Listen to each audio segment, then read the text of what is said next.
You're listening to the New Old Heads podcast, shot live every Tuesday at twitch.tv/newoldheads and released every Thursday at noon via bringingdowntheband.com. The show is brought to you by Coleman Dental, Printfinity, Indie CD and Vinyl. Support the show directly by becoming a member at patreon.com/newoldheads.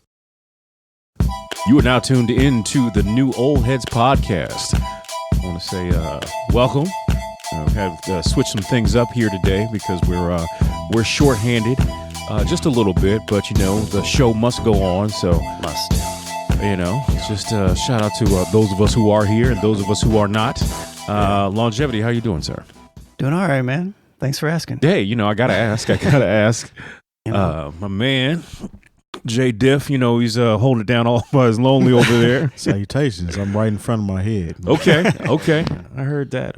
Choose which one of me you want to talk to. Yeah, man. So shout out to Major 7th. He's feeling a little below the weather right now. So, we want him to go ahead and take care of himself. And hopefully he'll be right back in the saddle with it next week. Yeah, for sure. Yeah, so Kanye West is in the news for, it was like a Paris fashion show, right? I think. His fashion show. Oh, it was his show. And he essentially wore a shirt and had other people wearing shirts too. I haven't read this yet, but he went viral after doing this. He even brought Candace Owens out to it. He also claimed the Black Lives Matter was a scam. The organization may have been, but the idea, that's the whole thing I don't get about people with the whole Black Lives Matter thing. It wasn't necessarily even about the organization. It's more so that the strength behind saying that meant something because it was actually going on. And as somebody black, you should have been able to relate to that. Yeah. Not necessarily the organization. Even white people should have been, and white people have. I mean, they say it too. Yeah, I understand that, but a lot of people don't understand it still because they don't want to understand it. Yeah. And once they went into the whole all lives matter and blue lives matter, it's like, damn, anytime we innovate, y'all just got to go ahead and perpetrate. Yeah. Blue life is you can even come up with Smurf. You weren't born with a blue life. I'm just saying. No, you're not a Smurf, man. And what's wild is the city from St. Louis, the police wear brown uniforms, and they're certainly not going to say brown lives matter. Yeah, sheriffs here wear brown uniforms. Yeah, they do. Terry, you kind of spoke on it, but Jay speaked. Yeah, you speaked on it. Speaked because you're not scared. Let's say speaked. Yeah, I mean, outside of what Terry said, I agree. There's a difference between the organization of Black Lives Matter and just the entire idea of Black Lives Matter, which is that white supremacy exists in society. And, Kanye is wrong in that aspect. This isn't, I feel like he brought like Candace, I feel like Candace latches on to stuff like this because she likes to be the token black woman, a part of these things. And regardless of if... Well, then she likes to marginalize black people as much as she can. Yeah, I feel like she found that lane for herself, and she likes to argue, people that... Candace Owens in general, she plays the role of, because I'm a black woman, you can't challenge me when I say things about being black, even if she's wrong. And Kanye West has kind of fallen into that as well. So it's super interesting. Like, you can be wrong regardless. Like, it's Black Lives Matter isn't like this. It's not like this gotcha moment. Yeah. You know what I mean? So I it's feel like people willfully turn a blind eye to what it really means. And that's what doesn't sit right with me. And it's ignorant on all stands when Kanye, somebody that had got on national TV at one point in time and said George Bush doesn't care about black people. And he said that based on how he handled the Hurricane Katrina situation. Now, how people have been handling America as a whole, if you said that at one point in time and now it's like he's backtracking, but people say he's being strategic, and it's strategic ignorance you know what I'm saying? It doesn't make any sense. I mean, you're in a place where you don't have to do that. Right. You're Kanye West. You're who you strive to be. You now go by Ye. You have great fashion line. Your music is subpar now. You have hits here and there, but his whole thing now is being a shock value person or a shock jock or whatever. And I'm just not feeling it, man. and I'm the resident Kanye fan. It just seems like beneath him. Like I don't, he doesn't have to do it. I think that's the thing that's so weird. Yeah, and he doesn't have to. He can do call anything. All this, they call everything. People need to stop using the genius word lightly, and we've talked about that too, because everything somebody does that everybody doesn't agree with does not make them a genius. You know, and that's what I've been seeing all day. Oh, he's a genius. He's being strategic. He's doing this. He's doing that. That doesn't make it right. Right. And when years down the line where he decides to be like, yeah, I was on one back then and I really shouldn't have been doing that, all these people that are defending him, what are they going to say then? Because they think everything, you can't align yourself with somebody and think everything that they do is right. Mm-hmm. Yeah. Especially when they're literally showing their ass whenever they do something. I mean, every person out here is fallible. Every person has, nobody is a god. You know what I mean? Nobody is that, even though I feel like he's claimed that before. Yeah, at one point in time he was. But I don't feel like celebrities are, especially under a microscope. And not that he was, I'm not saying that he was a god. I'm saying he had like a song called it, right? Yeah.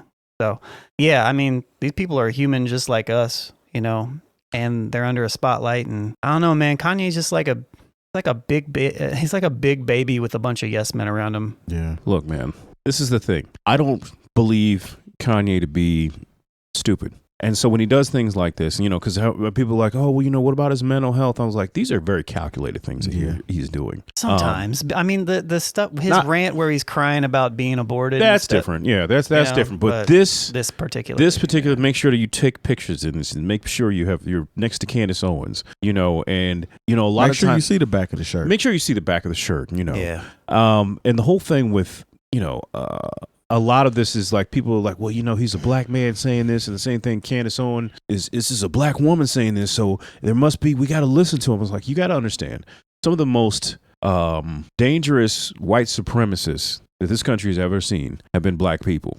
Okay, so you are not absolved of anti-blackness in any way, shape, or form just because you are black. And what Kanye doesn't understand is that when he lends his credibility to whatever credibility you think he has left, to say things like this, it endangers to a certain extent black people who do not have the ability to live behind the walls of Calabasas.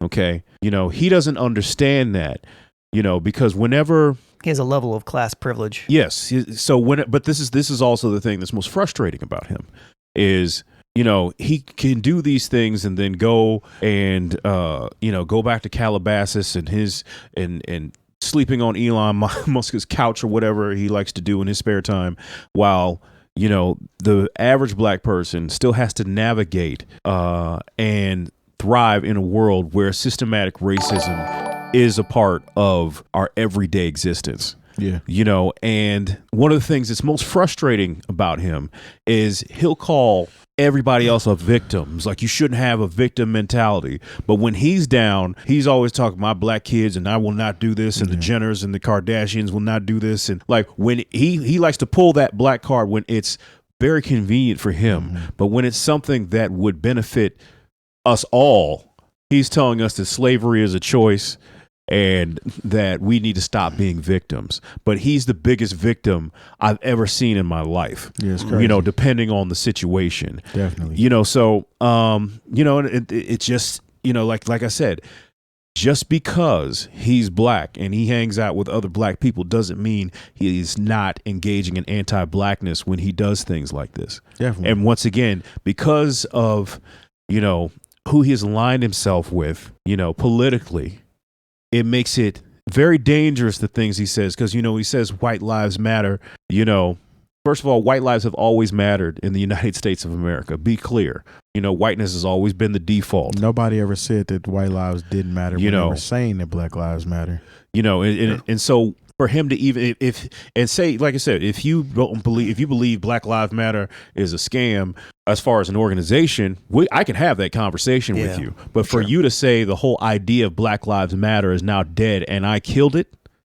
that's very dangerous, and that's very irresponsible of him to say. I mean, that's a Trump mentality. You want to take credit for doing something that you didn't do, and I mean, I don't know. Kanye, especially growing up in Chicago, should know better. He knows the. But how many times are we going to say he should know better? We've been state. saying that for him for a good 10 years now. I mean, he should know better. He definitely should know better. And I'm gonna go ahead and say it again. If his mom was here, he wouldn't be on this BS. Yeah. You know, and I empathize with him, but at the same time, like, man, everybody has gone through things that have been it's not traumatic. You know, Absolutely. everybody has things that have set them back. But that does, once again, how do you like, you're bipolar? You know, if that is, you know, his condition, and I want to be sensitive to that. You know, and the fact that he lost his mom and things have, you know, he's gone through a divorce or whatever. Dog, life goes on. That doesn't explain you saying something that is so dangerous, that does so irresponsible. For you saying, "Oh, I want to open an academy," but then saying, but then like you get mad when somebody questions you about the fact that you don't read. You know what I'm saying? Like, he said he never reads. He never reads. You know, and we talked about the whole genius thing. Do I think, as far as a musician and creating and being a creative, he's a genius? I can give him that. But the thing is, being a genius and being smart, a lot of times, are not the exact same thing. There's somebody right now who has genius level talent at one thing, but if you ask them, hey, how do I get to the other side of the street? They might be confused. Like, when I think about Ben Carson. I hate to harp on him because it seems like He's a brain surgeon. You know, here's somebody who had genius level talent, had gifted hands, but then when I see him on TV, you know, talking about HUD homes, I was like, he has no idea what he's talking about.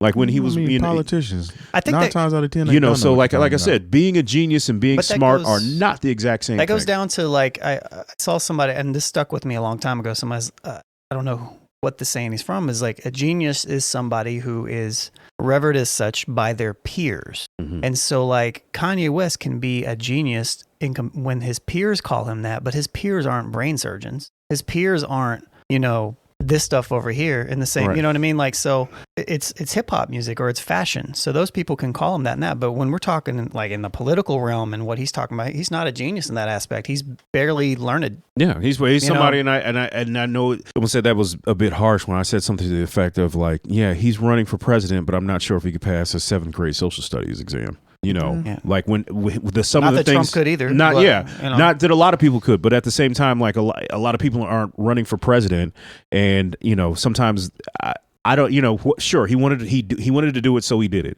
But I barely, not really. You know, the thing His is, name wasn't even I on think ballot. one of the most dangerous things, you know, with the political landscape now is when Donald Trump became president. It just made people think, well, I want to run for office.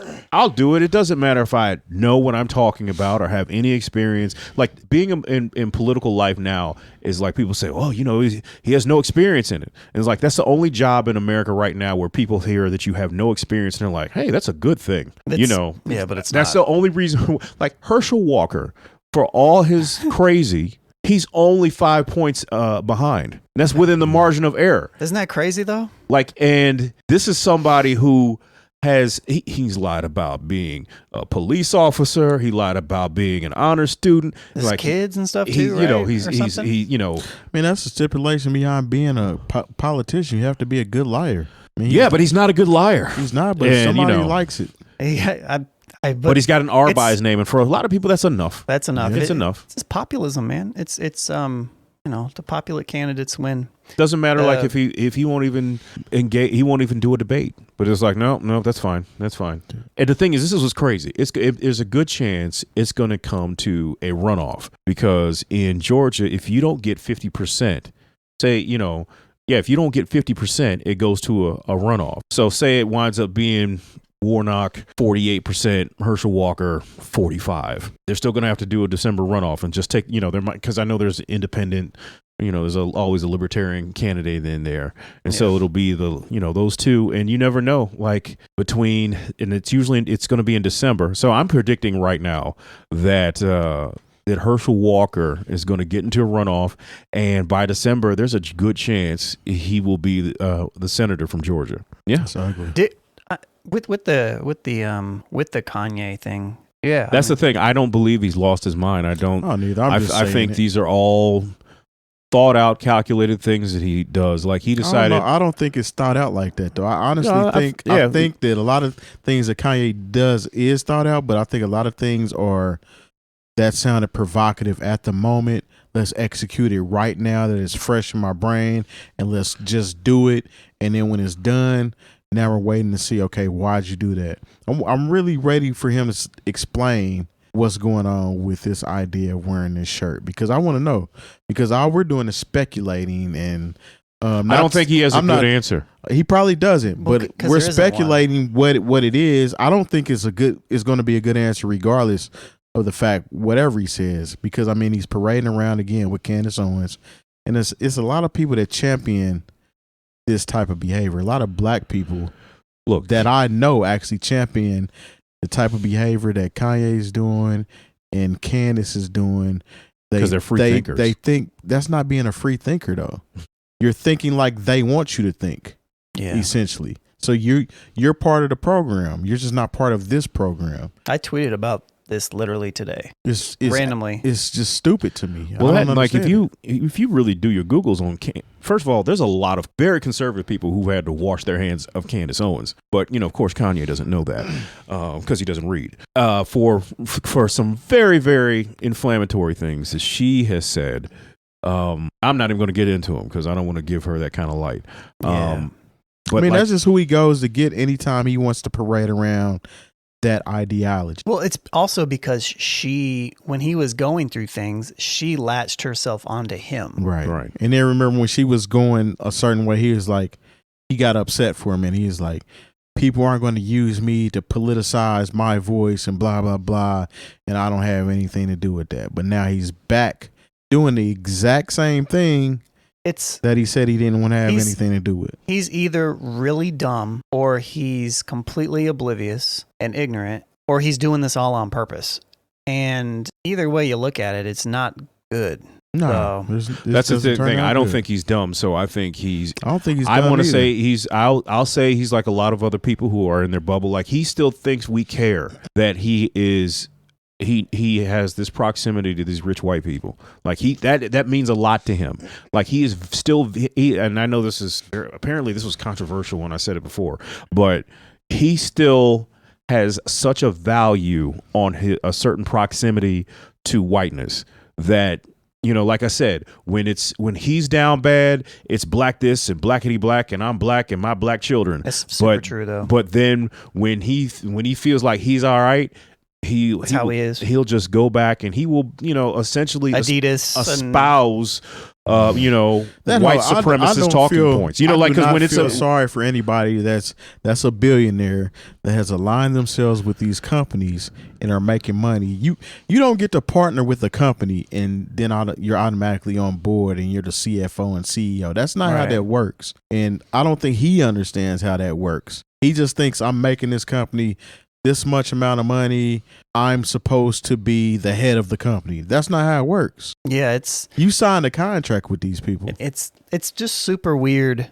You make an interesting point, Jay, because there's so many times where he'll be like, I'll hear him come out and say stuff like, Adidas is doing this to me, or I'm being blackballed because of all this stuff, blah, blah, blah, blah, blah, right? And then he'll literally like go back around and then kind of do similar things, not in the same way, but like he like aligns himself with those type of people that you're. He's like, look at me now. I'm hanging out with Balenciaga. It's weird. It's super weird. That's why it's like either he's dumb or he's doing it on purpose. And if he's doing it on purpose, I don't care about it, which I don't. He gets some kind of personal currency, mental currency or something by being aligned with these people. Yeah, essentially, because like even if you think about when he had the interview on Drink Champs, he consistently talked about who he was having phone calls with and who are his friends or colleagues and things like that. It's almost like he it's to Jay's point. Yeah. It's he's like, it's something else I'm looking for though. There's it's what he said, but it does something to him. It's almost like an ego type thing to where like he gets it's like a dopamine hit. Yeah, even like the whole homeless thing. So you got Kanye West, the Louis Vuitton Don, so to speak, who was always fresh, flying, nice gear and all this stuff. And now he's parading around as this homeless guy pretty much because he can. Because now I'm a billionaire and now I don't have to look fly. He used to say they wear suits because they don't know how to dress. And now you literally don't know how to dress. Just because you have on name brand don't mean you know how to dress. Yeah. Well, then like I said, like Anyways. he's like, hey, look, I'm hanging out with Balenciaga. I know Elon Musk. I'm like, all right, dude. Like, all right, I guess we're impressed. Okay, are you happy that we're impressed with that? You know, it all goes. You back talk, to, but you talk bad about all the people that you came up with. You know, but that's fine. It all goes back to, in my opinion, I think it all goes back to mental health. I just don't think he's mentally well. And like, he hasn't been since his mama died, man. I'm no, telling for sure. you. But like I think the fact we got to stop using that excuse at some point. But I understand. It's exacerbated because I can identify with that. I understand that situation for sure. So I understand how that changes you. Like me losing my mother completely changed my life. Now I don't have to go through spells of bipolarism. I don't have that issue along with dealing with that. And he never really grieved his mom. Essentially, I don't know if y'all seen the documentary or whatever. For sure. As soon as it happened, he just kept working. So you got to understand what damage that may have done to him as well. And that's not making an excuse for him, but that was literally the turning point where he changed. To that, I feel like if that's the case, and I feel like that's probably is the case, that he's all this stuff about his mental well-being and all this, it's exacerbated because he is who he is and he has the spotlight and he can come to the forefront and showcase this to everybody. We all know people who have mental issues like this. Probably personally, I know of a handful of people, not super well, but I know of a handful that are super random. They're all over the place. And if they were in the public spotlight and they had Kanye's fame and reach, they would be just like him. Mm-hmm. And sometimes, a lot of it seems to be super because he's bipolar. If he's having a manic episode or I don't know. I think part of it too, in my opinion, is just, I feel like he tries, I feel like he puts a lot of, and a lot of us creatives do this, but he puts a lot of emphasis on wanting to be different, wanting to, I feel like he puts a lot of stock in that. Like he aspires to be the most ego. Provocative man in the world type shit or something. But even like when you look at this, I feel like he's trying to continually outdo himself. Like, okay, nobody's ever done this before, or I'm a genius, so I'm going to try something that only geniuses do. This is super provocative and super different. It's avant-garde to have like White Lives Matter shirt as fashion. Like he's trying to turn it into something that it's not. But he seems to continually do this. But you know what's really going to be dangerous when you see people walking around with shirts, because there are so many people who admire him, and they're going to be people walking around with White Lives Matter shirts. Yep. And they're not going to, the white kids that are going to be rocking it, and they're not going to have the wherewithal or the mental aptitudes to even try to explain what that means to them. And it's because but there's going to be black people to wear that shirt. Yeah, it is. You know what I'm saying? Because when people go upside your head, be ready to explain why you have on. But Kanye West had it on. You're not Kanye West. You're not Kanye. Once again, he can go behind his wall and he'll be just fine. You're going to get out here in these streets. Somebody's going to see a White Lives Matter shirt, and you're going to have to explain that. Anyways, let's move on from this. Enough Kanye talk. Yeah. I think we got our fix. It's been a while since we've had to drama farm Kanye West. Yeah. So Kanye West has always been kind of a terrible person. You see, that's the most evergreen thing I think I've ever seen on this show. Yeah. I still don't think he's a terrible person. Oh no, I'm committed to that. Yeah, he's at this point he's a terrible person. Yeah, I don't know. Yeah, Kanye is Kanye, and I don't care about him. So that's what it is. I don't care. Let's move on. This is kind of similar, so let's just kind of talk about this really briefly. Mm-hmm. Shouts to everybody that's in the chat again, and talking and doing things that people that talk do on virtual message boards and stuff like that. Yep. All right. So in live time. Let's see here. So this was one on there. It didn't get a ton of votes, but we'll just briefly touch on, see if you guys have any thoughts on it. Professor was fired over a debate on the N-word and hip hop. And he says institution is too woke. So let's see. George Washington University said to human rights professor, George Washington University. This just that sentence. What the administration at George Washington University said to human rights professor who led a passionate discussion about the N-word with students, saying the word should be banned from rap music. Professor Michael 𝗀𝗡, a 72-year-old white man, was fired after students complained about his alleged use of the word. So he actually used the word as well. Okay, he didn't just say N-word. Yeah. He didn't say "gah." Remember that the one when you talking about Get a pencil?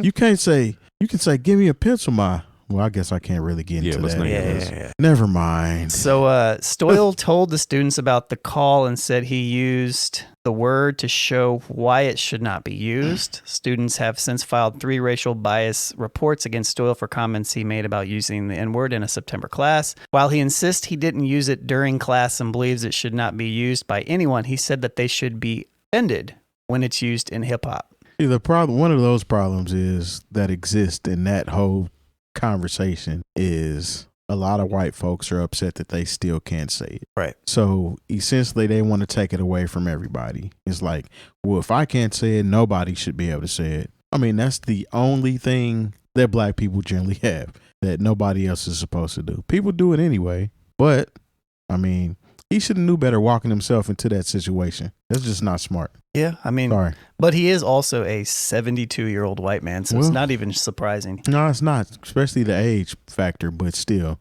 I mean, he wants to somehow make it to where if I can't say it or if I'm not supposed to say it, then these kids growing up in their situations shouldn't be able to say it either. Well, I think why a lot of our white friends are so opposed to the word now is because saying it gets them fired, and black person can say it and get $1 million. Because you know, to say it either in jokes on stage or in songs, and so white people see that and they're like, you know what, we just need to get rid of the word. You know, if there's anything, usually there's nothing white people in America could be jealous about black people doing, especially something that they claim that they cannot do. And this is the one thing. One thing. It's literally the one thing. It's like literally it's the this N-word one is, thing. The N-word is our reparations at the end of the day. It's the one thing that literally it shouldn't be. There should be more. Shouldn't be. It's be a a one lot thing more. in a wild way that we've been able to monetize. Right. That white people cannot monetize, and in fact, not only will you not be able to monetize it, you will be demonetized for using it. Yeah. And so, like, that's got to be upsetting for for certain white people who feel like, well, you know what, if we can't do it, then we just got to get rid of it completely. But that's also why, even like on Twitch a while back, there was controversy over the word. I don't even know if I can say it. Yeah, Since don't we're on say Twitch. it. Yeah. But so I was eating a cracker the other day, and it was pretty good because it was a honey. saltine? It was honey and peanut butter. Oh together. man, that sounds Snack cracker. fantastic. Pretty good. But there was controversy over this one random particular word and they said that it was hate speech towards white people.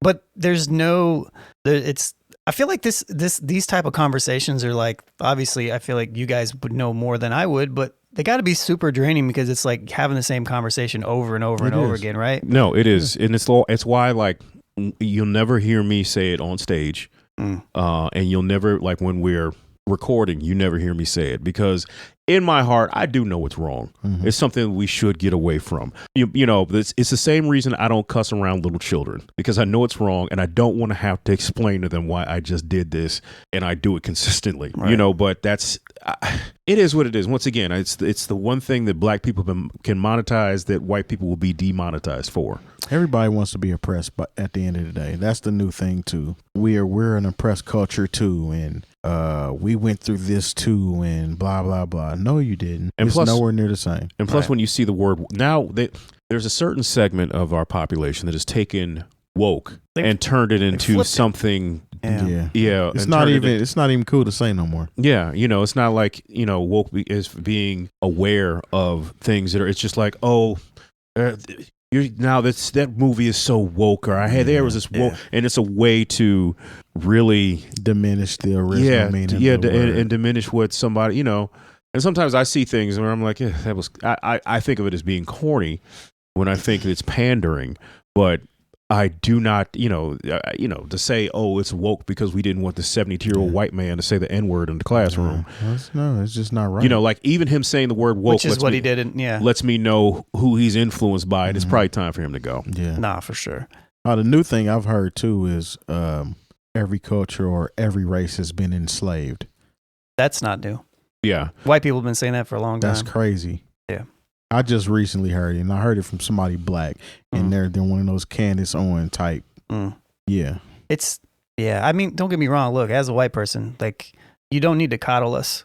We're okay. Like, I just don't understand it. Like, the white people that get super offended by this stuff, all people were enslaved, but that's not what we're talking about. We're talking about chattel slavery, right? Yeah. But in America and probably the European countries as well. Yeah. That's actually recent. Yeah, it's not. You know what I mean? It's not. Don't start bringing up Irish indentured servants and it always goes somewhere else. I'm like, I don't want. We're not doing that today. But my point, bringing that up, the thing previous was that I feel like even though these conversations, we've even on the show talked about similar stuff a lot. Like I do think that it's a good reminder to people sometimes that to at least talk about this and at least bring it out this way. Like I'm reading right here some of the comments from this guy, and it's like he said he told the outlet my conversation with the vice provost, thank you, addressed this. I feel like that's a private school thing or something. I don't know. I've never heard that word before. Provost? Just because I watch too much TV, I've heard it. Stoyle said, describing the conversation he had with George Washington administrator, he told his class about, my mother, who is white, was shocked when her best friend, an African-American woman from Detroit, referred to her as a silly N-word 45 years ago. I was explaining my commitment and that of my family to opposition of ethnic slurs, even when this is the case, voiced as a colloquialism. Thank you. By an African-American woman. To my great shock, the vice provost. Close enough. Yep. Said that she was physically affected by my use of the word. In response, I told her that I would never use the word again, even in intellectual conversation, which is kind of he's trying to position himself in a way to, I know better now. Mm-hmm. And the effects of hate speech. And I have that promise. So anyways, we can move on from it. Gone. But like, yeah. Yeah. Well, there it retirement. is. So this is example number 10,357. White people, just don't say it at your job. Just don't say it, man. Don't say it It's anywhere. not hard. It's not hard. Not hard to it's not a one say word it. you can't say. Just a word. And you'll keep your job. And simple as that, man. You like jobs? Took your gerbs. Took your gerbs. All right. Next thing we have on the docket today is a Rolling Stone article here talking about it was a interview that Snoop Dogg and Stephen A. Smith on I think it was a No Mercy podcast or something. Okay. I'm Not Hip. Never heard it. Yeah, so it's K and like a bracket for the no and then W and then Mercy. So let's see here. So based on this article, it says around 35 minutes into the podcast, they discuss Snoop's longstanding friendship. He said, we've bonded over the years and we've been part of each other's life, and working relationship with Dr. Dre. He said, you're the first to hear this, but during the episode that aired, I guess last Friday, him and Snoop have been working on an album for the last 2 months. It's allegedly going to be done in November. We'll see. And it's produced entirely by Dr. Dre, and it's supposed to be the 30th anniversary to Doggy Style. And the name of the album is Missionary. Oh, all right. So he said, I guess Doggy Style, the Missionary. You want it from the front too? That's corny, but okay. He said, and it will be a Death Row / Aftermath release. So, well, when I heard this, I just thought November of what year? Well, that's whenever, because I remember Dr. Dre and Snoop Dogg, they were supposed to do an album called Breakups to Makeups. This was back in the 90s. I remember there was supposed to be a Dr. Dre Ice Cube album called 𝐿𝐻𝐿𝐻 𝐿𝐻. There was supposed to be an album called Detox, right. So like whenever I hear Dr. Dre's name attached with something, it's gonna happen. It's always gonna be like, shh. sure we'll see. Because remember when the Compton album came out, we didn't know anything about it. Exactly. I would rather just not hear about it than you just surprise me with something. Yeah, just put it out. We don't want to hear about it now, and then it gets pushed back. Because I remember the first, when Doggy Style, how many times I went to the record store, because of course no internet then, and just like it's like, oh, it's coming out this week, and then I just looked up and one day it was actually there. So I mean, don't get me wrong, there's part of me, there's a 22-year-old me who's like very excited to hear about this, but 45-year-old me is just like, yeah, we'll see. Sort of same way like Street Fighter 6 is coming out, and like the 17-year-old version of me would be so disappointed that I don't care that Street Fighter 6 is coming out. I was just about to say, how can you tap into your old self like that? Because me right now, if it happens, cool. If it doesn't, I feel like that's just the era we're in now. Like, if it, like, don't tell me something's gonna happen. Just do it. Just either do it or don't. There's so many other things that my short attention span can focus on. Like right now, like I don't. Yeah, like this. You have to realize what their fan base is right now are all, should I say 30 plus? The majority? Probably 35 at least. Yeah. 45 going into 50 plus at this point. I mean, I'm 39, so I'm at the very edge of that. So I was being modest. I was giving them a little extra leeway, but I mean, if it happens, that's cool. I mean, Snoop actually has been he's dropped a few albums in the past year. He's always working. Yeah. He doesn't stop. And I enjoyed Back on Death Row record. I did. Yeah, it's actually a good album. Yeah. Even he had a compilation album with a whole bunch of people that the was one on good Def too. Jam. Yeah. Yeah. So, I mean, it's not like it's at a point where I was like, I don't want to hear Snoop make any more music. No, I enjoy Snoop's current records. I remember he had a song with Nas that I loved off the last one. I think that was on Back on Death Row. So it's not like I do not want to hear Snoop Dogg rapping anymore. I still like his records. Still like him. But and I love Dr. Dre. We get something from him. Yeah. But like I said, knowing how he works, but maybe he's been through some, he had the life and death scare. Maybe he's had a different kind of thing now that he's, he had to go through that. Possibly. Finished up his divorce. Maybe he has a different mentality on putting records out. I don't know how instrumental he is in this guy's career, but there's a rap artist by the name of Simba. I don't know if y'all have checked out his latest album. Mm-hmm. It's actually pretty good. But he's supposedly a student of Dr. Dre. Okay. So Dr. Dre kind of took him under his wing and has kind of been helping him get things going. And I believe he produced a couple tracks for him. Mm. But so, I mean, he's still out here doing like OG type stuff. But when it comes to music, and it's something that's directly associated with Dr. Dre, like this is his project, I'm not excited about it until it actually drops. I mean, he just did a Super Bowl. He had the proper time to release some stuff, even if it was a compilation with everybody that performed. It's crazy with Dre, and I like I said, we all will. He had a real health scare. What was that? It was almost a year and a half, 2 years ago. Whenever there's going to be a day when his vaults are going to be available.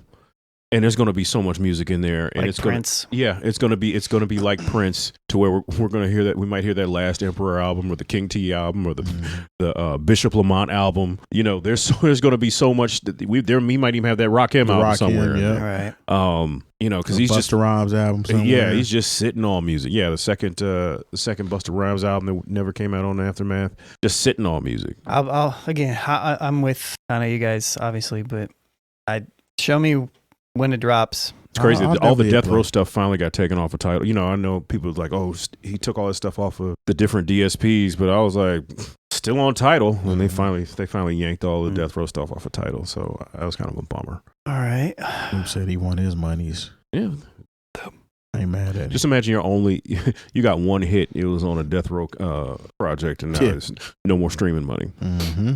Well, okay. So sponsors. let's see. Yeah, you want to run sponsors? Yeah, let's go ahead. Show the sponsor some love. That's to our partner. Thanks to our partners. Dr. Coleman of Coleman Dental is our go-to dentist. He's a longtime Indianapolis arts and music supporter located right in Broad Ripple. Printfinity is a screen printing shop based in Indianapolis, owned and operated by our own DJ Jay Diff. Our good friends at Indie CD and Vinyl operate one of the best record stores in North America. Shop new and used in their site or visit them in person. And the best way to support the new old heads is to visit our Patreon and become a member for as little as $3 a month. All details on newoldheads.com. There we go. My bad. Thanks, Abe and Gobinator and everybody else. What I was saying shouts to Coleman Dental. I need to make a dental appointment, and then I said that I'm not trying to have glued veneers, and then Jay was talking about stuff. No, because now you can. I don't know if you've seen this advertisement. Anybody, and I'm not going to mention the company because they're not a sponsor. Where you could just send a mold of your teeth in, and they send you some extra. Big ass white veneers for you to just snap on in. Yeah, you got the chiclet teeth. Yeah, man, they're hooking. Kanye it up had that now. Balenciaga thing in his mouth. Yeah, like a football mouth or something. But I feel like his lips were all bloody. It or looks something. like somebody beat him up. Yeah. Maybe that's the look he's probably going for. The homeless beat up guy that was pandering for money and got punched in the throat. In my $3,000 sweater. Yeah, that looks like trash. Well, yeah, okay. Anyways, yeah, go to the dentist, man. Yeah. And if you need somebody locally, Coleman Dental in Broad Ripple. Teeth is right next to Decademics. Good people. Absolutely. And very long time supporter. And if you need records, go to Indie CD and Vinyl. And if you need, are you still printing shirts right now? Or are you kind of like on hiatus? Here and there. Yeah.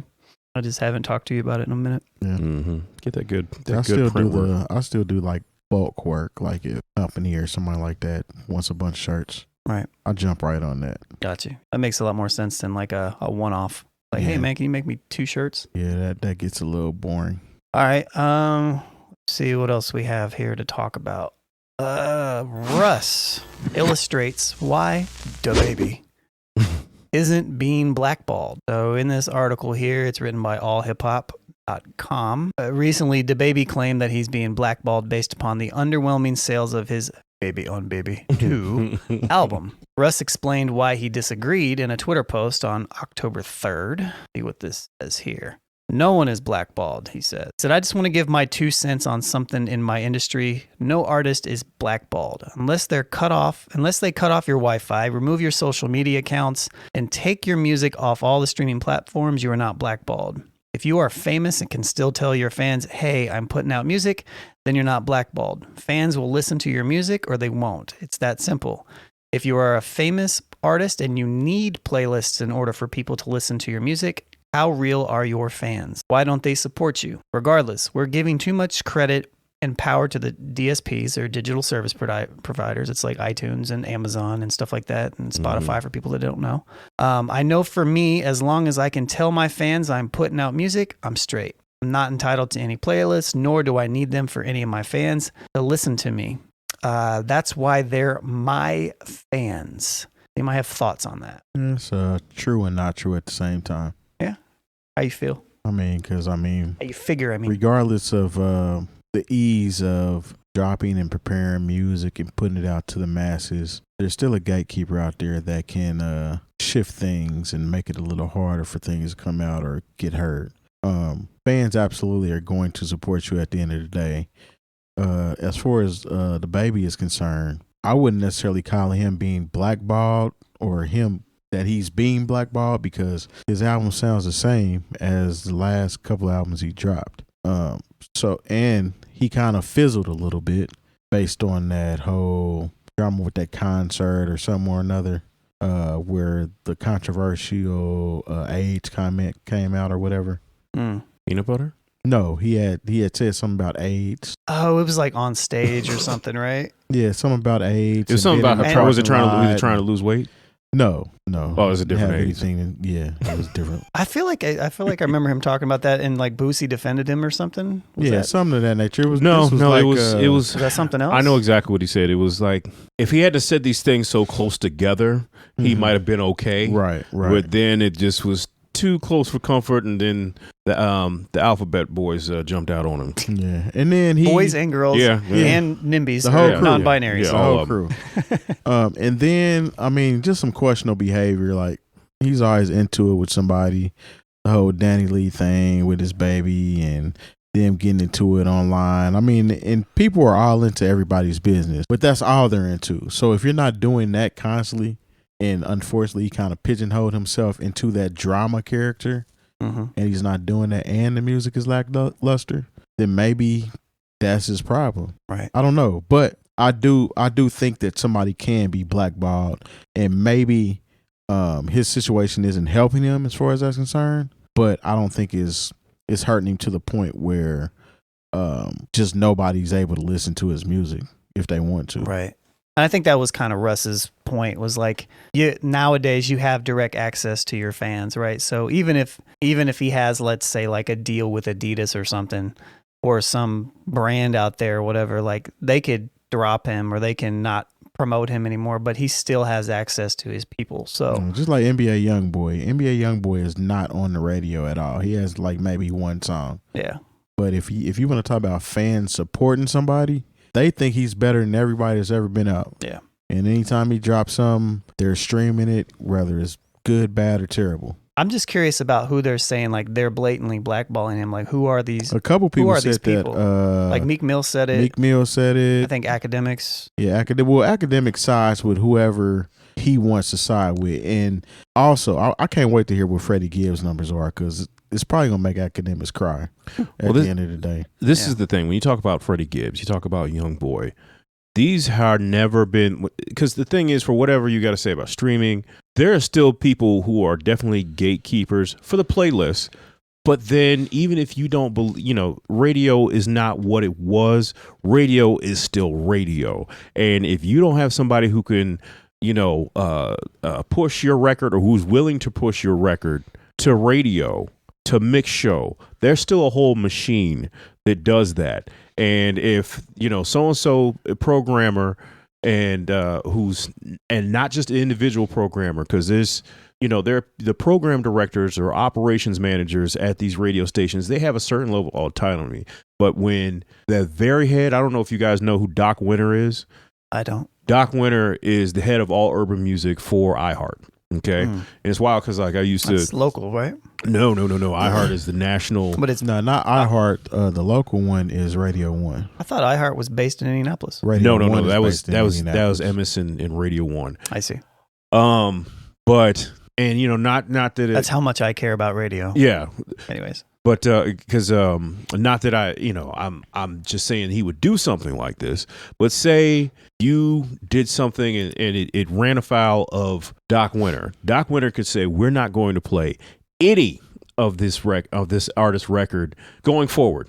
It's done for him on these stations, like every Z100 or hot whatever station that's in your particular town that's under the cluster of iHeart. There are people who are powerful enough and have enough influence they can just turn your lights off, and until you do right by them, or the relationship that's based on a relationship is repaired, then you're not going to get your song played. It doesn't matter what the streams are.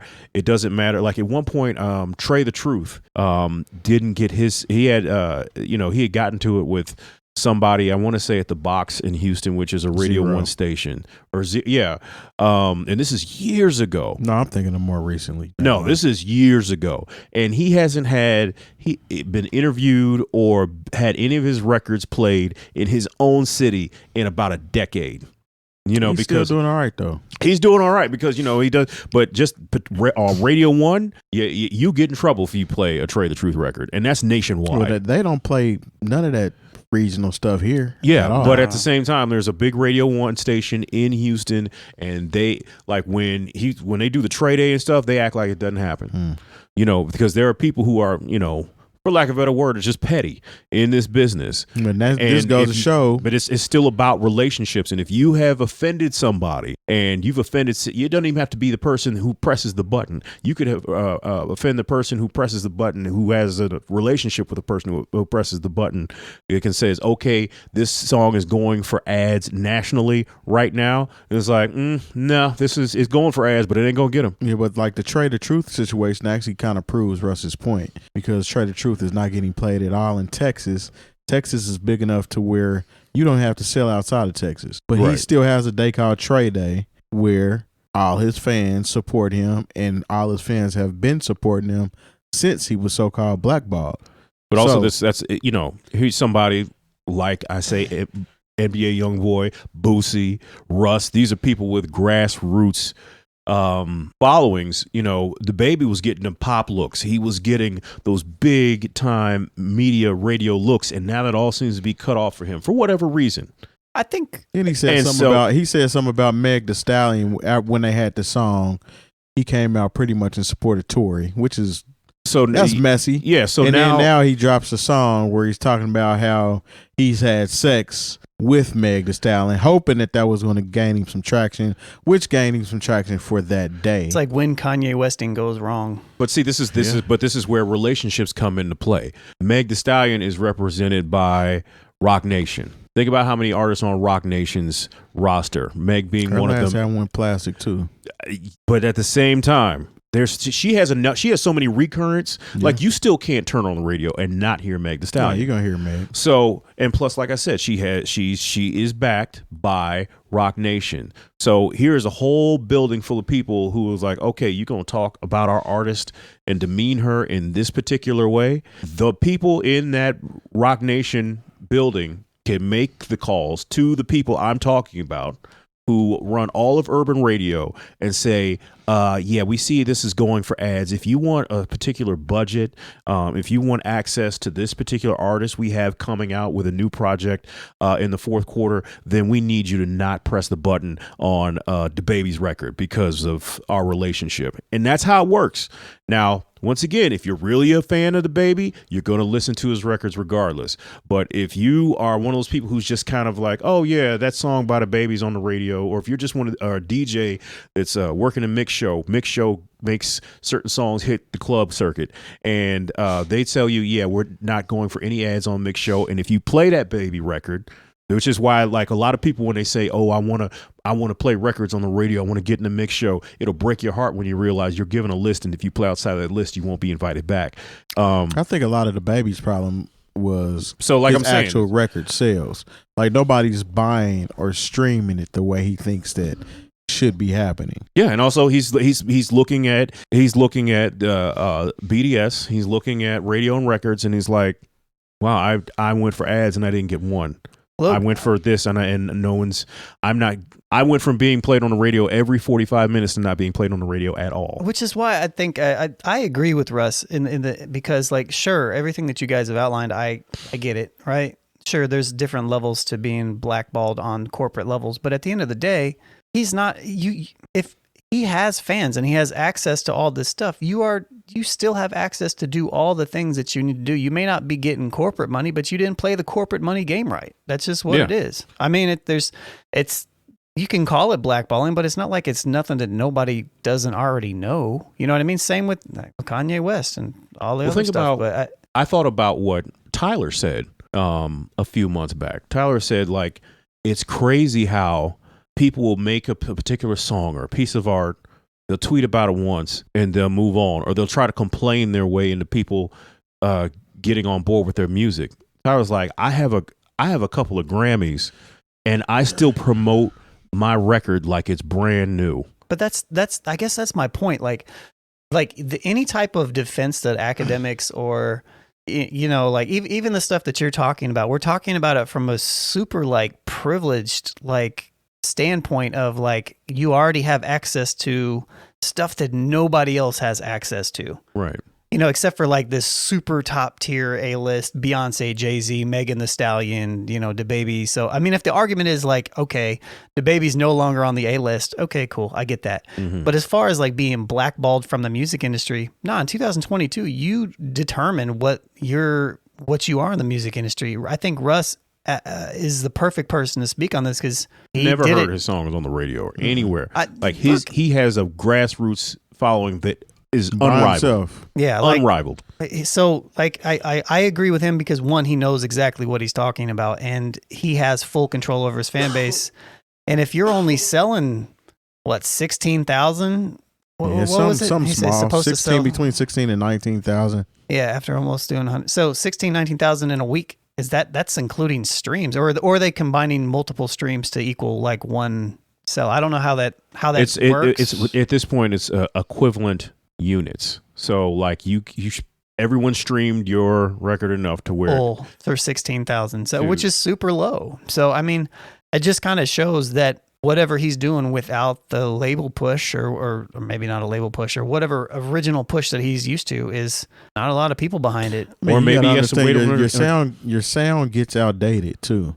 And if you're not evolving or you're not making hits, but that goes into it. Yeah, you were in a situation where you were making hit records. Mm-hmm. So if you drop this album, just because you're Baby doesn't mean you have a hit record. But at the same time, though, like if you're making hit records and you have fans, you would think that those people that like your hit records, they would at least go and check you out to see if they continue to like your stuff. But if they're not even looking at it and they're not even looking them up when it's dropping, it's like, oh no, they ain't really riding for him like that. Lil Baby took the Baby position, so there can only be one Baby. There can only be one Baby. Pretty fair, because it was confusing enough for me. Yeah. So. The Lil Baby's out here rapping his ass off. I mean, but you know, it's look, it just comes down to you do not. Your time just might be his time might just be up. Maybe his time might just be up. I missed it, which is super cool. But like I couldn't tell you a Baby song. Oh, you know what? You know what? I've actually heard that white dude that looks like a lion. He's got that lion hair on TikTok. The one that tries to rap like Lil Baby. Does he try to rap like Lil Baby or DaBaby? Lil Baby. Well, never mind. I was wrong. So I know you talking about. He kind of looks like one of the people under the stairs. He kind of looks like a Fraggle Rock, like a Fraggle. Or like one of the children of the corn. Yeah. The dude from he's Great from Space the Burbs. Coaster. He's one of Gobo's friends. He looks like the dude from the Burbs that says sardines. Yes, similar. Yeah, similar to that. Anyways, Bum ass Fraggles. That's cool. Coolio. Oh yeah, rest in peace, Coolio, man. Oh yeah. You know, I know a lot of people. They know. I hated when they said, "Oh yes, Gangster's Paradise rapper Cool." I was like, man, he's also. I know this is not something the mainstream media is going to jump on, but he's also a founding member of WC and the Mad Circle.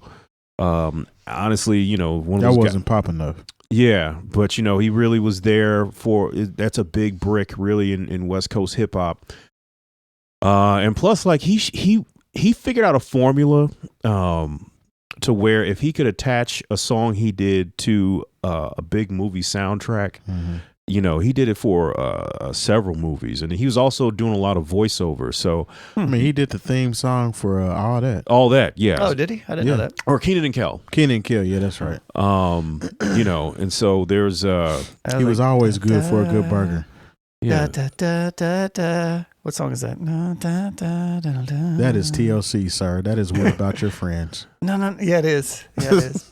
And also, what does All That theme song sound like? All that is all that. Okay, yeah. So that was kind of so like he wrote that? No, that was TLC. That was TLC. Did but he all did that. The 𝐁 and 𝐁𝐿 song. Oh, 𝐁 and 𝐁𝐿. Okay, that's why I was confused. Yeah. Okay. No, yeah, but one of my favorite loves orange. Coolio tracks was I remember it was a song he did with J Row of the Alcoholics. It was actually this song that came out after Fantastic Voyage. It was actually a record I really liked. Come along, we ride on the. He had his moment in time, man. I mean, it sustained him. Oh no, and it was wild. I remember 95. Like there was a time when white people were so into Coolio it made me uncomfortable. But you know what's crazy? You know what's crazy about Gangster's Paradise is that I remember the song name more than I do the movie Dangerous Minds. Yeah. Like I never even saw Dangerous Minds. I have no idea. I saw it at the movie theater in like Lake County when I was a kid. But like I remember the you know. I remember Michelle Pfeiffer being in the video. Mm-hmm. There's multiple times where I was just kind of like, I don't remember the name of the movie, but it's the Gangster's Paradise thing. So yeah, I didn't know. I admittedly, I'm not super huge on, or knowledgeable about Coolio stuff outside of the few major hits he's had and stuff like that. And I think he was just on tour too. Yeah, no, So, he the record "I'll See You When I Get There." I think that was on the. I think that was on the Nothing to Lose soundtrack. Mm-hmm. I remember that. Yeah. You know, he had Yeah, he always had songs with Razzcast of all people. Yeah. He had some hits, man. Them residual checks was looking good, I'm sure. You know, so only 59. You know, like as you get higher in age, as I'm getting, when you hear 59, you're like, that's not old. Nah, it's not. It's not old. So you know, I don't know what the cause of death was. You know, I mean, They said he had a heart attack. Okay. They said that he went to the bathroom and then they found him or something. Yeah, I forget reading it, but Yeah, so shout out to Coolio, his family. You know, I'm not sure if he was still married, but I know he had a couple of kids. His contribution to hip hop. Yeah, so yeah. you know, just one of those people. Like a lot of the mainstream sites will boil it down to Gangsta's Paradise, but he was a lot more than that. You know, just another rapper we lost, man. It just seems to be a constant thing. You know, whether it be unfortunate circumstances due to violence or just people not living as long as they should. Maybe like I said, everybody take care of yourself, man. Eat your vegetables. Yeah. Drink your water. Green vegetables, not potatoes. Yeah. I used to think that my mom would be like, you need to have more vegetables. I'd be like, well, I got potatoes here. Like, that's a starch. It's like, but it came out of the ground. In my mind, I'm like, it came out of the ground. Mom. Come on now, not an animal.